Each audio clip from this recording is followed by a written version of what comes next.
Half a century ago, these unusual soils were just dirt. No one imagined they'd one day power the engines of our modern world, from smartphones to electric cars. But today, rare earths can shut down factories, derail multi-billion-dollar deals, and even shift the balance of global power. Picture your favorite electric vehicle suddenly losing its motor magnets, or your laptop chip production grinding to a halt. That's not science fiction. That's what happens when rare earth supply chains get tangled in politics. Right now, about 80% of South Korea's rare earth imports come from China. Any disruption could ripple through its entire tech sector. In June 2024, South Korea tried to fix this vulnerability by investing $3 billion in a rare earth processing plant in Kazakhstan. The goal was independence. But within a year, the project hit massive roadblocks, equipment breakdowns, shaky supply chains, and soaring costs. So here's the big question driving today's story. How did a $3 billion plan to secure South Korea's future collapse so quickly? And what comes next for its tech giants and global supply chains? In simple terms, rare earths are the hidden micro-ingredients behind nearly every modern machine. They're tiny minerals dug from deep in the ground, but without them, your phone, electric vehicle, or even advanced missiles wouldn't function. A few examples smartphone speakers use neodymium magnets for crisp, powerful sound. Electric vehicle motors depend on those same magnets for smooth acceleration. Semiconductors need elements like cerium and lanthanum to achieve high performance. Think of rare earths as the secret seasoning in a gourmet recipe.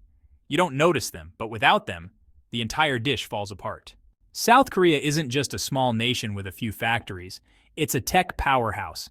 Giants like Samsung, LG, and SSK Hynix drive a massive ecosystem, from semiconductors to smartphones, TVs, and electric vehicle batteries. In 2024, Samsung alone was expected to generate around $230 billion in revenue, bigger than the GDP of some countries. But here's the problem. All of it depends on rare earths. From the tiny magnets in phones to the advanced batteries in electric cars, South Korea's tech empire can't function without a stable supply. In 2021, the country imported about 20,000 tons of rare earths from China, worth more than $500 million, making up 80% of its total imports. That means even a single disruption could freeze production lines, delay new products, and cost billions in lost revenue. South Korea's global tech influence is massive, but its rare earth dependency is a dangerous weak spot. Everything shifted in late 2023. China, which dominates rare earth production and technology, rolled out strict export restrictions on processing technology. For South Korea, it was like suddenly losing the key ingredient in a recipe it had relied on for decades. Then, in early 2024, Beijing tightened control further by introducing traceability chips and strict no-resale rules. Now, even if South Korea bought rare earths, it had to guarantee they wouldn't be resold, especially not to the United States or for military use. Every shipment would be tracked from mine to factory, with violations triggering instant sanctions. The impact was immediate. South Korea's supply chains for electronics, electric vehicle batteries, and semiconductors turned unstable. Even companies with money and ambition couldn't easily escape China's grip. It underscored a bigger truth. Rare earths aren't just minerals. They're strategic weapons in global politics. Faced with China's restrictions, South Korea struck out on its own. In June 2024, it unveiled a bold plan, a $3 billion rare earth processing plant in Kazakhstan, a nation rich in untapped minerals. The goal cut dependence on China from 80% down to about 23% and lock in raw materials for Korea's booming tech and electric vehicle sectors. This wasn't just a factory. Covering 600 acres less than 300 kilometers from Astana, the project included a world-class testing lab and a standards center for new processing techniques. Think of it as a small city built to turn dirt into high-tech gold. The vision was simple: process ore, purify it, and ship finished materials directly to Samsung, LG, and SK Hynix. Independence, control, and a secure supply chain. But reality had other plans. At first, Kazakhstan looked like the perfect partner. It's vast, over 2.7 million square kilometers, and packed with mineral wealth. The country holds about 15% of global rare earth reserves, second only to China.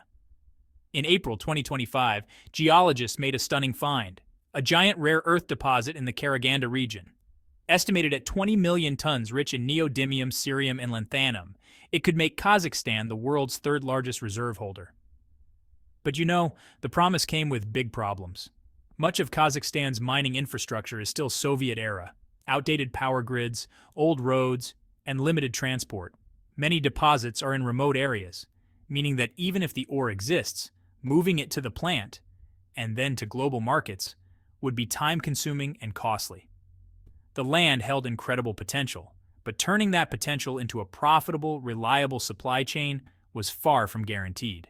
Despite Kazakhstan's promise, the South Korean plant hit serious technical failures. The purification equipment, crucial for separating rare earths from raw ore, performed terribly. When processing Mongolian ore, yield rates were only about 12%. In other words, out of 10 tons of ore, barely 1 ton of usable product came out. By contrast, Chinese plants, with decades of experience and their own advanced extraction chemicals, consistently achieve yields above 90%, often recovering extra metals from the waste. To make things worse, even basic ore testing had to be sent to Chinese labs, taking 7 days for results. This back-and-forth crippled efficiency, making steady production nearly impossible. Instead of becoming a flagship project, the $3 billion plant turned into a bottleneck. The vision wasn't wrong, but without China's technical expertise in purification and separation, even the richest ore couldn't secure South Korea's supply. And even if the tech had worked, costs quickly spiraled. Kazakhstan's industrial power was advertised at 5 cents per kilowatt hour. But once taxes, surcharges, and inefficiencies were added, the real cost was closer to 12 cents. Much of the electricity came from outdated coal plants, burning far more fuel than modern Chinese systems. On top of that, aging transmission lines wasted about 15% of energy before it even reached the plant. Transport was another money drain. The facility is about 2,000 kilometers from the nearest port, so shipping a single ton of ore to market cost nearly $500. And when high-end equipment like centrifuges broke down, replacement parts often had to be airlifted from China, with a single shipment wiping out half a year's projected profits. In short, even if production improved, hidden costs and infrastructure weaknesses turned the dream into a financial nightmare. These hidden costs expose the tough truth about rare earth production on an industrial scale. It's not just about finding the ore or pouring in billions of dollars. You also need reliable infrastructure, steady energy, efficient transport, and resilient supply chains. Without these pillars, even the boldest projects can collapse under their own weight, turning a $3 billion dream into a near-bankrupt operation in under a year. While South Korea wrestled with inefficiencies and soaring costs, China kept its lead in rare earths, and not just because it has more minerals. Chinese firms developed their own high-efficiency extraction agents, pulling far more metals out of the same amount of ore. Even lower-grade deposits yield solid results, while leftover waste gets recycled for added value. By contrast, South Korea was losing almost 90% of its raw materials during processing. China also mastered vertical integration, tying mines, labs, processing plants, and power stations into seamless networks. Take the Jiangtong tungsten mine in Kazakhstan. It didn't just build a refinery. It set up substations and transmission lines, securing round-the-clock energy and cutting costs by nearly 40% compared to South Korea's plant. Decades of experience gave China a knowledge monopoly. The best purification techniques, chemical formulas, and quality controls are developed in-house, translating into higher yields, lower costs, and consistent production schedules. South Korea's $3 billion bought land, equipment, and labor, but not decades of accumulated expertise. And because most of China's plants sit near ports with strong logistics, their rare earths reach global manufacturers quickly. The lesson? By combining advanced technology, integrated infrastructure, and smart logistics, China turned rare earth production into an optimized system. That makes it nearly impossible for latecomers to compete without enormous investment, partnerships, and time. South Korea's struggles reveal just how deep this gap really runs. Beyond technology and cost, South Korea ran into logistical and political roadblocks. Back in early 2023, it signed a deal with Mongolia to import rare earths, planning to ship them through China's Tianjin port. On paper, it seemed like a smooth solution, but the port clearance stalled, leaving Korea, stranded. Without Tianjin, Sea transport was off the table. Air freight? Totally unworkable. A single cargo plane holds less than 100 tons, but Korea imports over 3,000 tons each year. That made air shipping costlier than the ore itself. Meanwhile, Beijing kept a close eye. In 2025, China cautiously reopened its Green Channel for exports to South Korea, but under strict conditions.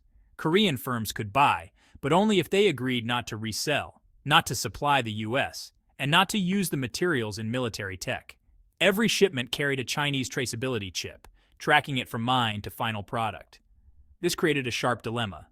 On one hand, reopening trade gave Samsung, LG, and others immediate relief. On the other, it came with strings that limited Korea's independence.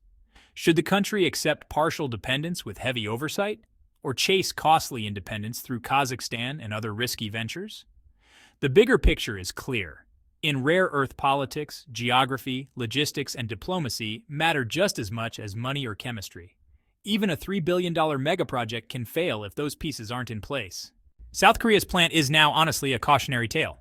You can throw billions at a problem, but without technical mastery, infrastructure, logistics, and political stability, even the best-funded projects can collapse.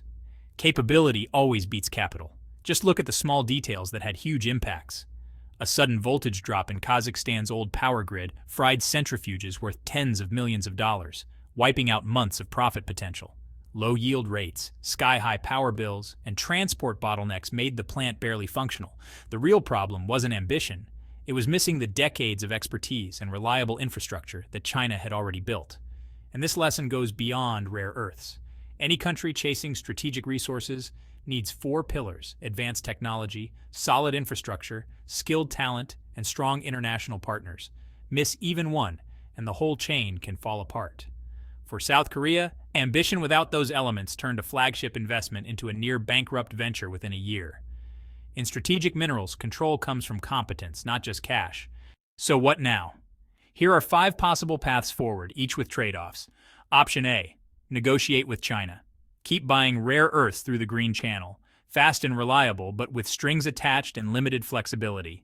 Option B: invest in domestic R&D. Build purification and separation tech at home. This means labs, talent, and billions more, but it could pay off long-term independence.